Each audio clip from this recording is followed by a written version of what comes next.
With community laughter echoing behind her and a bank loan stretching her finances to the breaking point, Sarah Martinez unknowingly drove home a 1952 John Deere tractor that would uncover a railroad baron's lost treasure and expose a conspiracy that had shaped her small Colorado town for over a century. For hidden within the rusted frame of what neighbors dismissed as worthless junk lay secrets that powerful families had spent generations ensuring would never see daylight.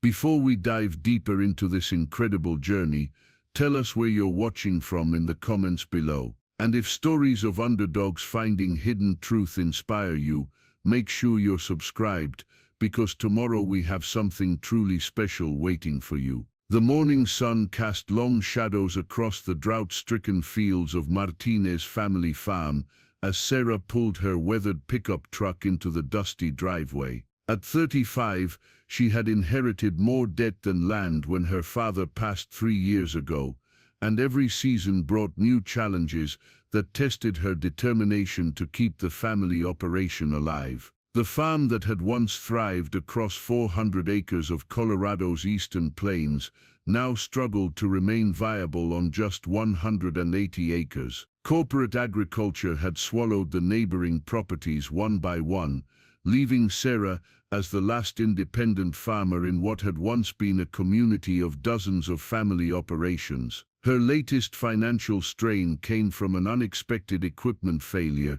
during planting season. The farm's primary tractor, a 1990 case that had been the backbone of operations for 15 years, had thrown a rod through the engine block. The repair estimate exceeded the machine's value, and new tractors cost more than Sarah would earn in 3 good years. Desperate times call for creative solutions, she muttered to herself, reviewing the classified ads in the local paper for the 100th time. Most used equipment was either too expensive or too worn to be reliable, but one ad had caught her attention, mainly because of its unusually low price. The ad was simple: 1952 John Deere Model 60, runs good, needs work, $3,500, serious inquiries only. The address led to the Whitmore estate, a sprawling property on the outskirts of Millbrook, Colorado, that had been in the same family since the railroad days of the 1880s. Sarah had called the number, expecting to negotiate with another struggling farmer. Instead, she'd spoken with Margaret Whitmore, an elderly woman whose crisp tone suggested education and refinement. The conversation had been brief but encouraging. "The tractor belonged to my late husband's collection," Mrs. Whitmore had explained. "He passed 5 years ago, and I'm finally settling the estate. The machine runs, but it's old and will need maintenance. Are you familiar with vintage equipment?" Sarah had grown up maintaining older machinery out of necessity rather than preference. Her father had taught her that understanding engines and hydraulics was as important as understanding soil and weather. "I can handle mechanical work," she had assured Mrs. Whitmore. The appointment was set for Saturday morning, giving Sarah the weekend to inspect the tractor, and if it proved worthwhile, arrange transportation. Saturday arrived with the kind of crisp October air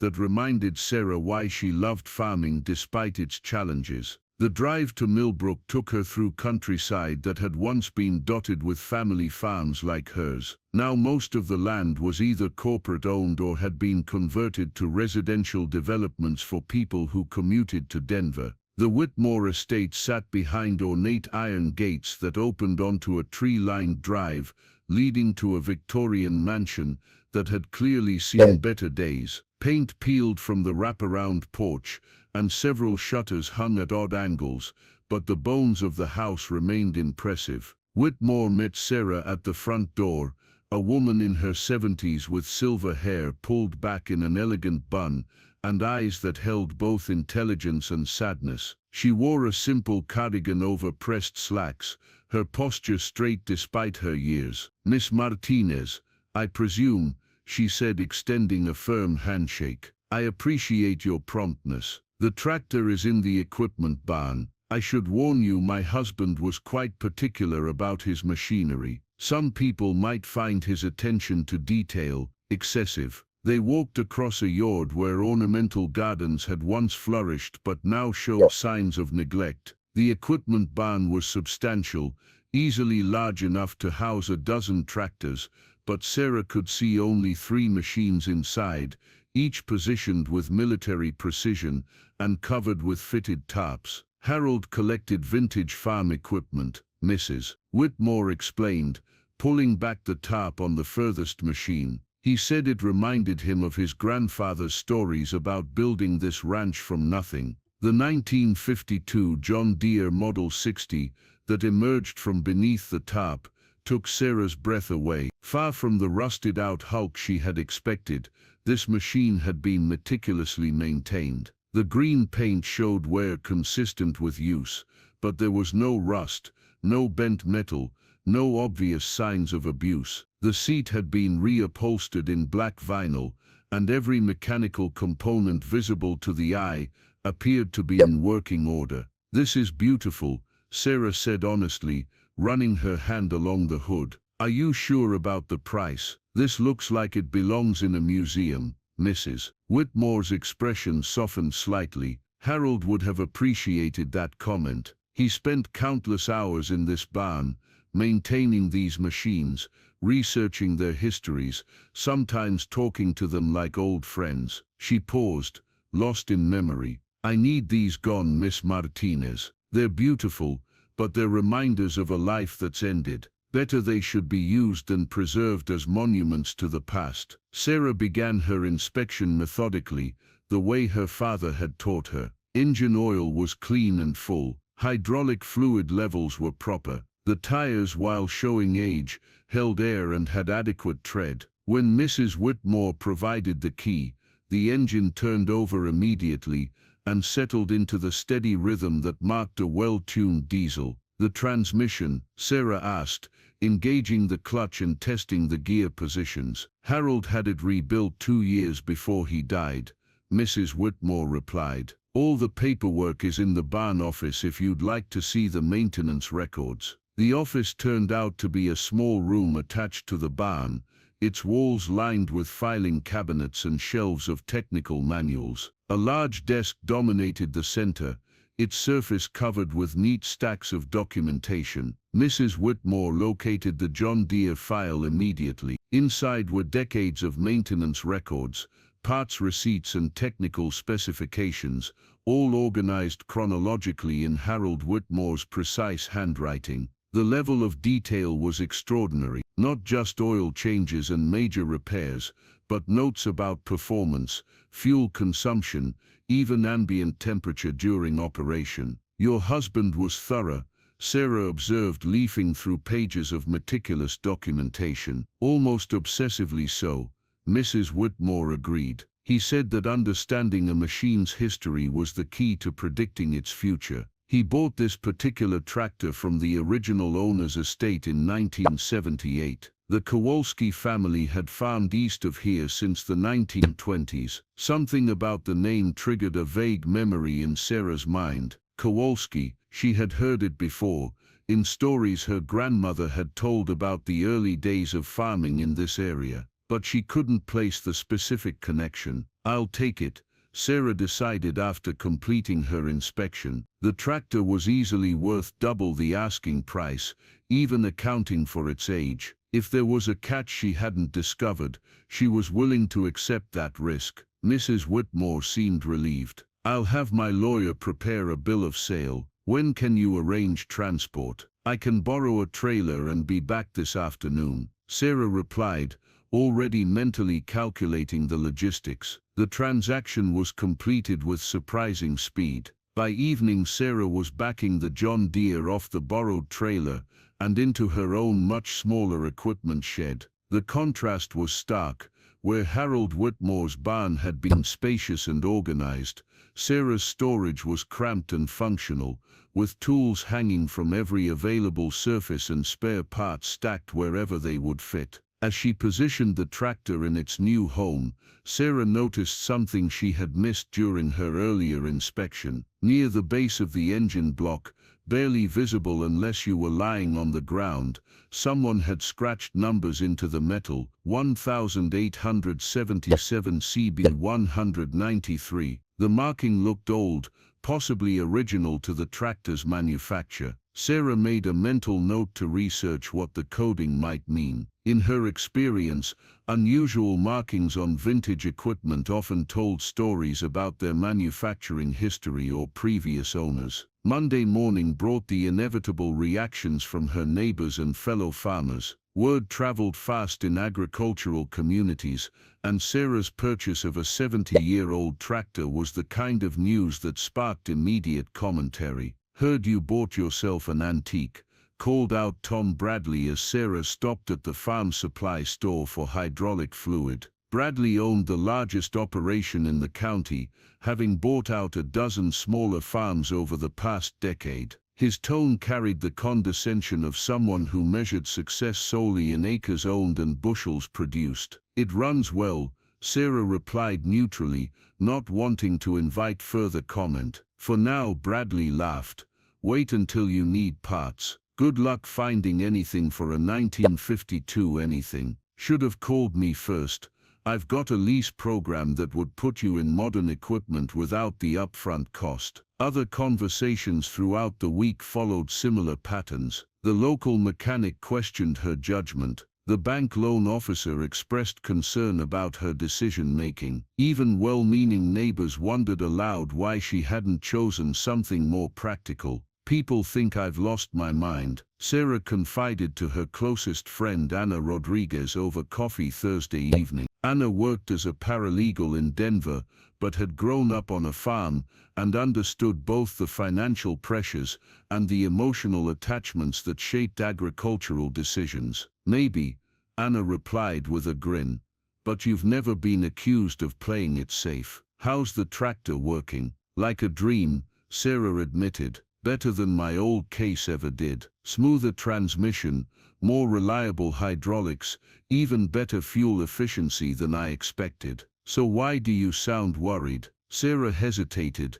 unsure how to articulate the feeling that had been growing stronger each day. "There's something about this machine that doesn't add up. The level of maintenance, the documentation, the price Mrs. Whitmore charged me. It's like Harold Whitmore was preserving it for a specific reason, not just collecting it as a hobby." Over the next several days, Sarah found herself spending extra time in the equipment shed, studying the John Deere more carefully. The mysterious numbers scratched near the engine block bothered her. She had searched online databases of John Deere serial numbers and manufacturing codes, but 1877 CB 193 didn't match any standard identification system. The maintenance records Harold Whitmore had kept were equally puzzling the more she studied them. His notes went far beyond mechanical details. He had researched the tractor's history obsessively, tracking down previous owners, documenting modifications, even investigating the specific farm where it had worked for its first quarter-century. According to Whitmore's research, the tractor had been purchased new in 1952 by Stefan Kowalski, a Polish immigrant who had established a successful farm operation east of Millbrook in the 1920s. The Kowalski family had prospered through the Depression, while many neighbors failed, eventually accumulating nearly 800 acres of prime agricultural land. But Harold's notes raised more questions than they answered. Why had Stefan Kowalski paid cash for the tractor when most farmers used credit? Why had he specifically requested certain modifications from the dealer that weren't standard options? And why had the family sold their entire operation suddenly in 1978, including all equipment, and left Colorado permanently? Sarah found herself drawn into the mystery despite her practical nature. During evening hours, when farm work was finished, she would spread Harold's documentation across her kitchen table and study the timeline he had assembled. The story that emerged was intriguing, but incomplete. Stefan Kowalski had arrived in Colorado in 19 with his wife Anna and their young son Joseph. Like many immigrants, they had started with almost nothing, a small parcel of land purchased with borrowed money, and a determination to build something lasting for their family. But unlike most of their neighbors, the Kowalskis had avoided the financial disasters that claimed so many farms during the 1930s. Harold's research included copies of old newspaper articles, land purchase records, and even interviews he had conducted with elderly residents who remembered the family. The picture that emerged was of a hard-working private family who kept to themselves but were respected by their neighbors. The mystery deepened when Sarah discovered a manila envelope tucked into the back of Harold's file that she had initially overlooked. Inside were photocopies of railroad documents from the 1880s, land surveys from the territorial period, and what appeared to be correspondence between various officials regarding irregularities in land distribution procedures. One document, a letter dated 1881, caught her attention immediately. It was addressed to someone named S.K. and referenced the agreed-upon deposit location and retrieval procedures to be followed upon receipt of proper authorization codes. The letter was signed C. Burlington, and the letterhead indicated it was from the Colorado Central Railroad Company. Sarah felt her pulse quicken as connections began forming in her mind. The scratched numbers on the tractor, 1877 CB 193, could CB stand for C. Burlington? Was this more than coincidence? She reached for her phone to call Anna, then stopped. This was starting to sound like the kind of conspiracy theory that made people question your judgment even more than buying a 70-year-old tractor. Without more evidence, she would keep her suspicions to herself. But as Sarah turned off the kitchen light and headed to bed, she couldn't shake the feeling that Harold Whitmore had discovered something significant about this tractor and its history. Something important enough to document obsessively for decades. Something that might explain why a machine worth twice its asking price had been sold so cheaply to the first person who showed genuine interest. And something that might prove her neighbor's ridicule was premature. Tomorrow, she decided, she would begin her own investigation into the mystery of the 1952 John Deere and the family who had owned it for a quarter century before disappearing from Colorado entirely. Elena's investigation began in earnest the following morning, starting with the most logical step, visiting the Pinecrest Valley Historical Society. Located in a converted Victorian mansion on Main Street, the society had been collecting and preserving local history for over 60 years. If anyone could provide context for the mysterious documents Charles Whitfield had assembled, it would be the volunteers who dedicated their retirement years to cataloging the region's past. Margaret Chen, the society's longtime director, greeted Elena with the enthusiasm that only true history enthusiasts could muster when presented with a new mystery. At 73, Margaret had been documenting local families, businesses, and events since the 1970s, building an archive that rivaled many university collections in its depth and organization. The Kowalski family, Margaret mused, settling into her chair behind a desk stacked with research files. Now there's a name I haven't heard in decades, Polish immigrants who arrived in the 1920s, if memory serves. They built quite a successful farming operation southeast of town before selling everything and moving away. Elena showed Margaret copies of Charles Whitfield's documentation, watching the elderly woman's expression grow increasingly intrigued as she examined the materials. The bank records showing large cash deposits during the Depression particularly caught her attention. This is extraordinary, Margaret said, studying the 1934 deposit slip. That amount of money during the worst economic crisis in American history, where would a farming family obtain such funds? That's exactly what I'm trying to understand, Elena replied. Charles Whitfield spent years researching the family's history, but his notes raise more questions than they answer. He seemed particularly interested in connecting their success to earlier events in the region. Margaret retrieved a thick folder from a nearby filing cabinet.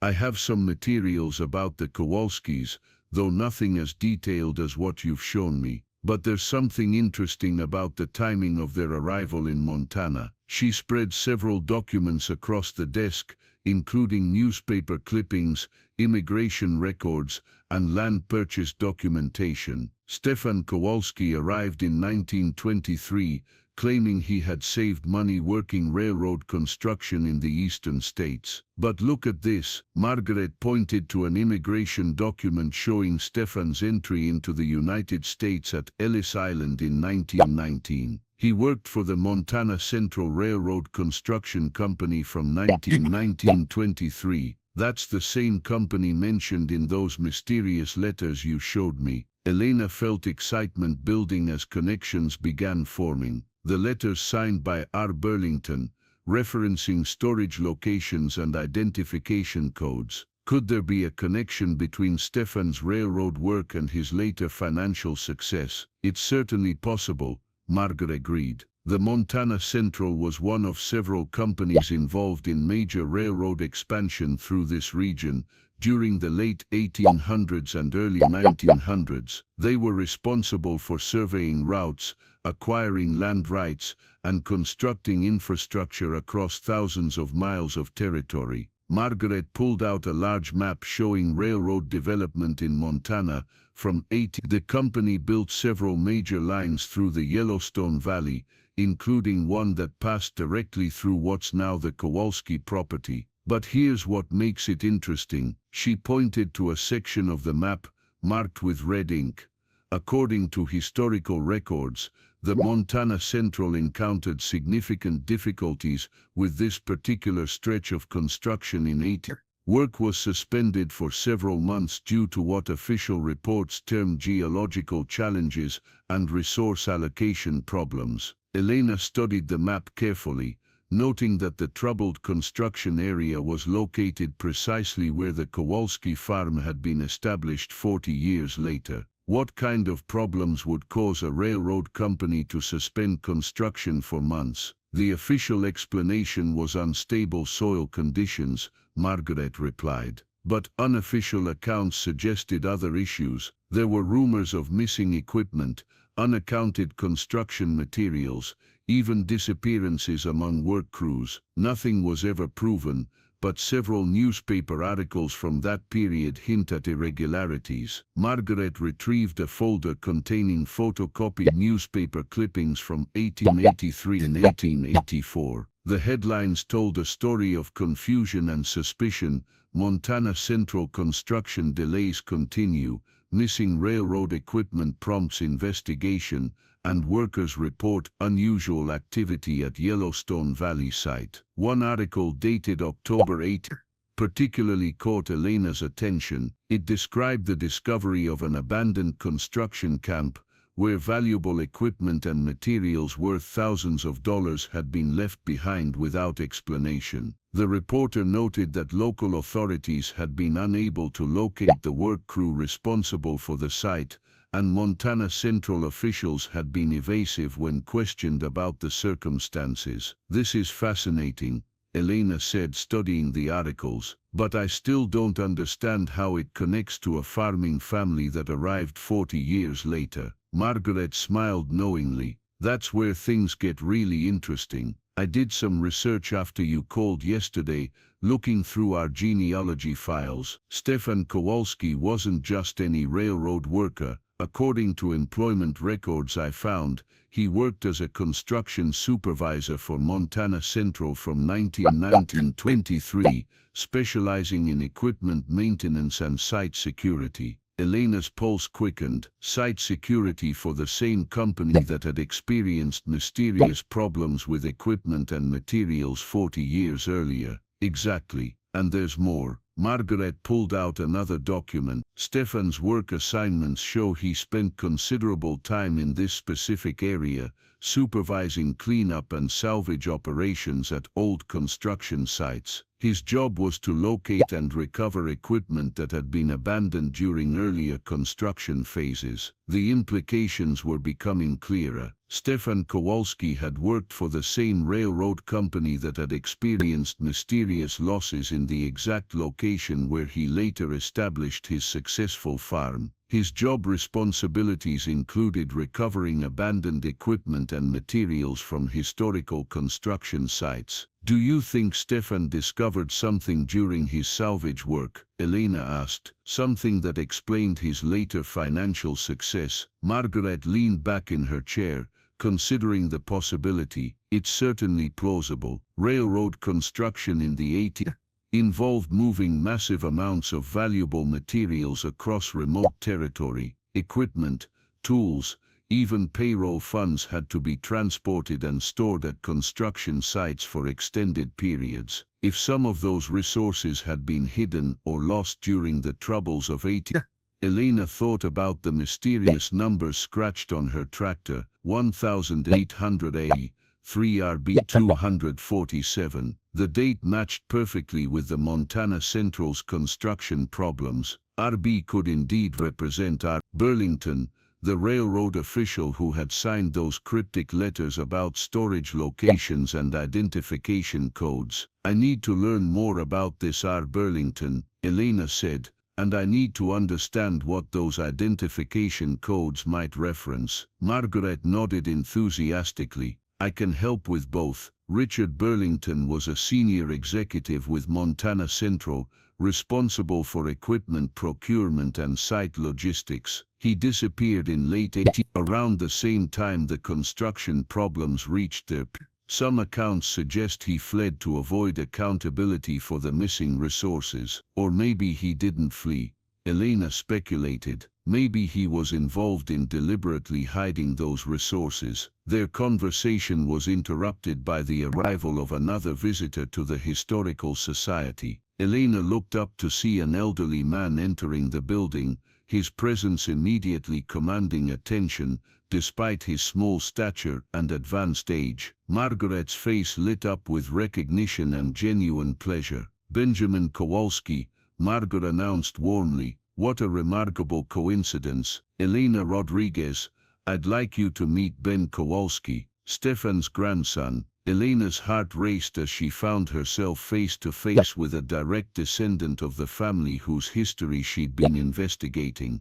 Benjamin Kowalski appeared to be in his late 70s, with silver hair, intelligent brown eyes, and the weathered hands of someone who had spent a lifetime working outdoors. His expression showed curiosity mixed with wariness as Margaret explained Elena's interest in his family's history. "So you're the one who bought my grandfather's old farm?" Ben said, settling into a chair beside Elena. "Victoria Whitfield called to let me know someone was asking questions about our family. I thought it might be time to share what I know." Elena felt a mixture of excitement and apprehension. "I bought the tractor because I needed reliable equipment, but Charles Whitfield's research raised questions about your family's history that I find fascinating." Ben nodded slowly. "Charles was a persistent man. He contacted me several times over the years, wanting to understand how our family survived the Depression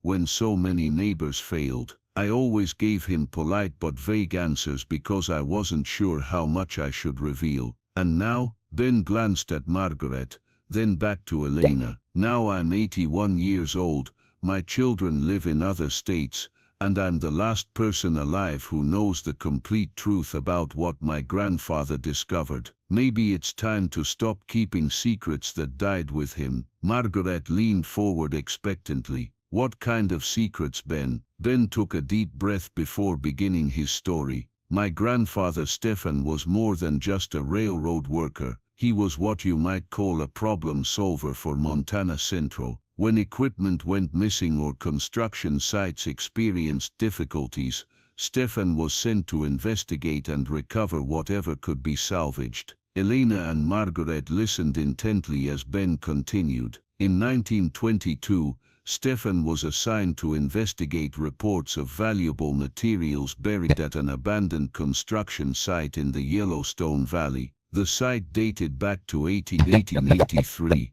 when a work crew had allegedly hidden equipment and payroll funds to prevent them from being seized by competing railroad interests. Elena felt her breathing quicken. This was the missing piece she'd been searching for. Did your grandfather find what he was looking for? He found more than anyone expected, Ben replied. According to family stories passed down through generations, Stefan discovered not just construction equipment, but a substantial cache of gold coins, silver certificates, and other valuables that had been hidden by the original work crew. Margaret gasped audibly. Hidden treasure from the 1880s railroad construction.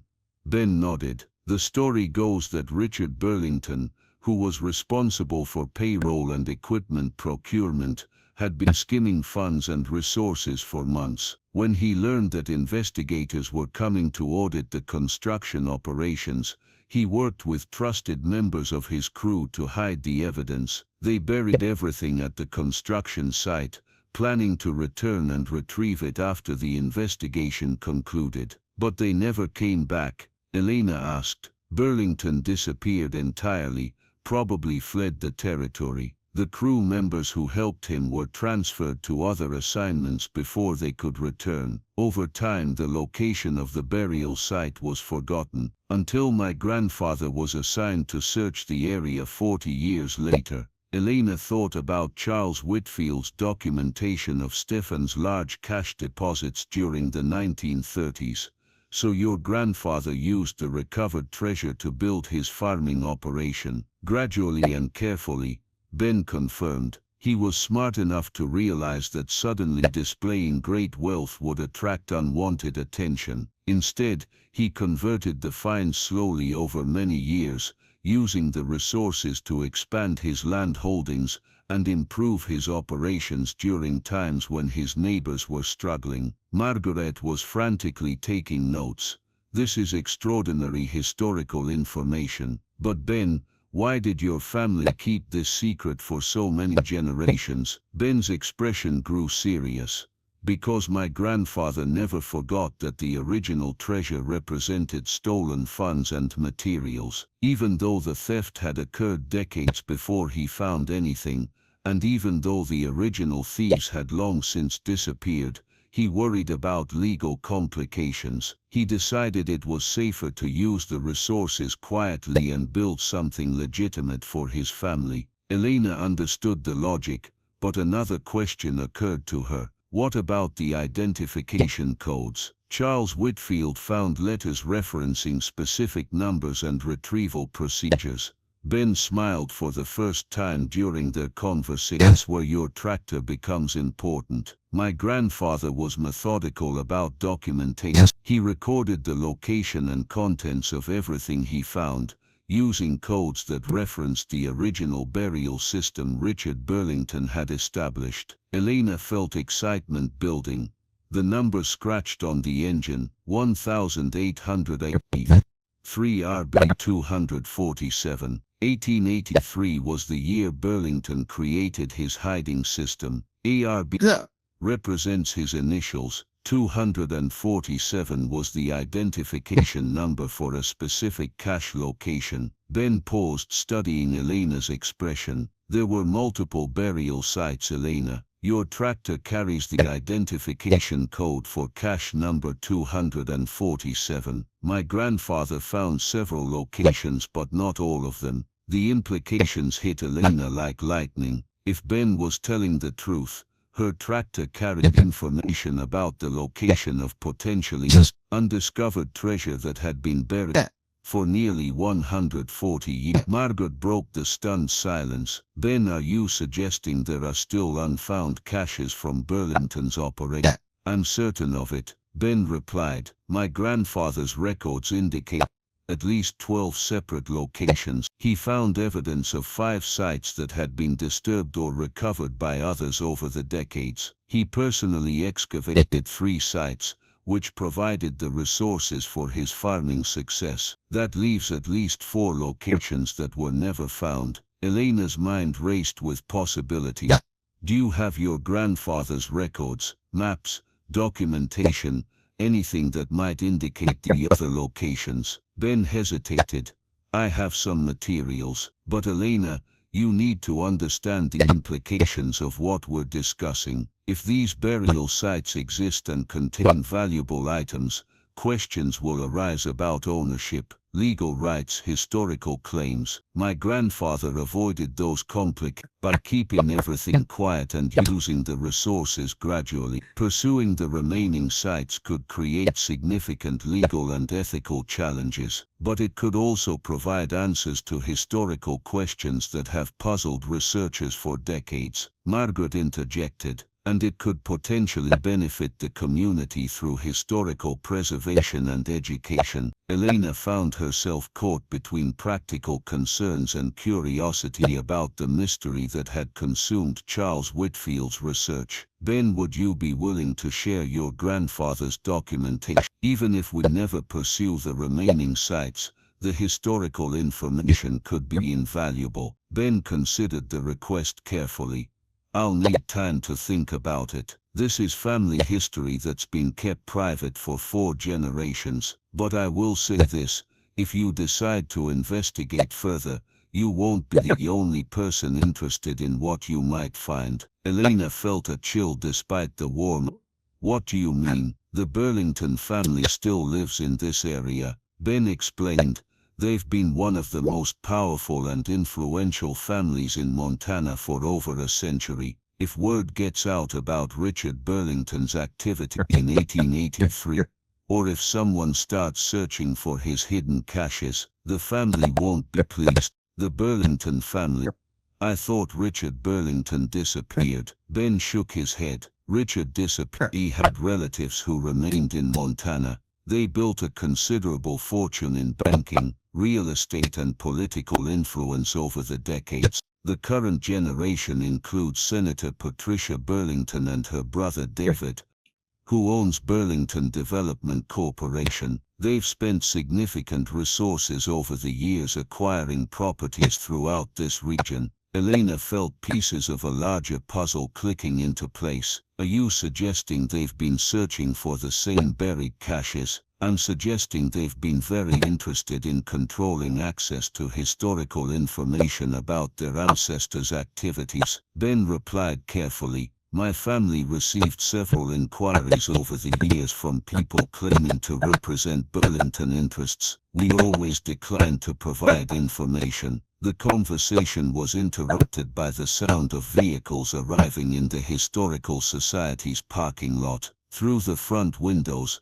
Elena could see 2 black SUVs with tinted windows pulling up to the building. Men in business suits emerged from the vehicles, their movements purposeful and coordinated. Ben cursed under his breath. I should have been more careful about coming here today. Margaret looked alarmed. Ben, what's happening? Before Ben could answer, the Historical Society's front door opened and 3 men entered the building. The leader was a tall, distinguished man in his 60s with silver hair and the confident bearing of someone accustomed to commanding attention. His companions were younger, athletic and alert in a way that suggested professional security training. Miss Chen, the older man, said, approaching Margaret's desk with practiced charm, and David Burlington, I understand you've been discussing historical matters related to Elena felt her heart rate increase as she realized she was facing a descendant of Richard Burlington, the railroad executive whose activities had launched this entire mystery. David Burlington's presence couldn't be coincidental. Somehow he had learned about their investigation within hours of its beginning. Mr. Burlington, Margaret replied with professional courtesy despite obvious discomfort. How can the Historical Society assist you today?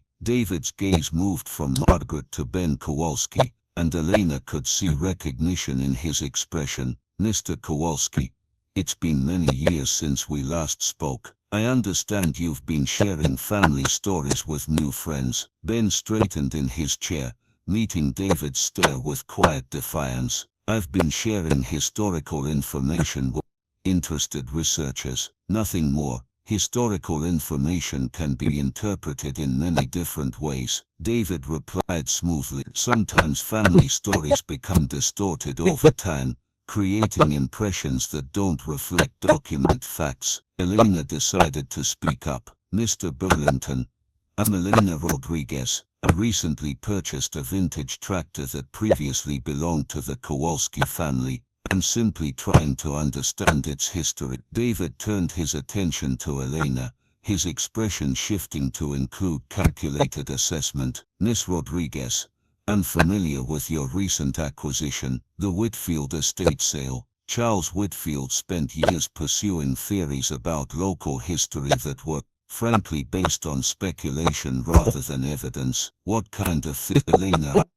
asked her. She suspected she knew the answer. Theories about alleged irregularities in 1880s railroad construction operations, theories about missing equipment and materials, theories about buried caches and hidden treasures. David's tone suggested these were fantasies rather than serious historical possibilities. I'm afraid Charles allowed his imagination to override his scholarly judgment. Margaret found her voice. Mr. Burlington, the Historical Society has documented evidence of construction problems during Montana Central's operations in 1884. These aren't theories, they're historical facts. Historical facts require proper interpretation, David replied. Construction delays and equipment transfers were common in railroad development. Jumping to conclusions about theft or deliberate concealment is irresponsible speculation. Elena could see that David Burlington was skilled at controlling narratives and deflecting uncomfortable questions, but his presence at the Historical Society so soon after the conversation began suggested he was concerned about more than just historical accuracy. Mr.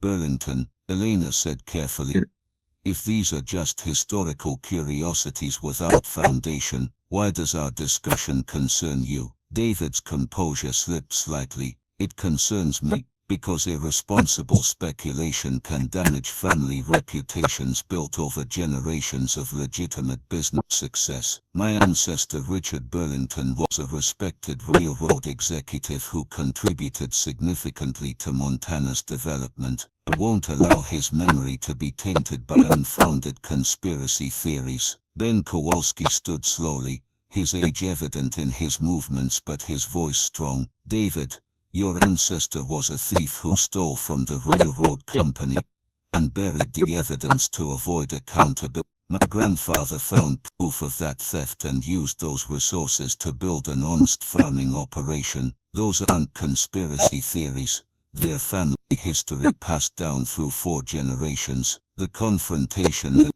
Elena had been expecting finally erupted. David Burlington's careful composure dissolved entirely as he stepped toward Ben with obvious anger. That's slander, Kowalski. You have no proof of any theft, and you never have. Your grandfather found nothing more than abandoned construction materials, which he had every right to salvage as a railroad employee. Then why are you here? Ben shot back. If my grandfather found only worthless scrap metal, why have Burlington family representatives been contacting my relatives for decades, trying to learn what we know? Elena watched the exchange with growing understanding. This wasn't just about historical curiosity or family reputations. David Burlington was afraid that Ben Kowalski possessed information that could expose uncomfortable truths about the source of his family's wealth and influence. Margaret tried to restore order.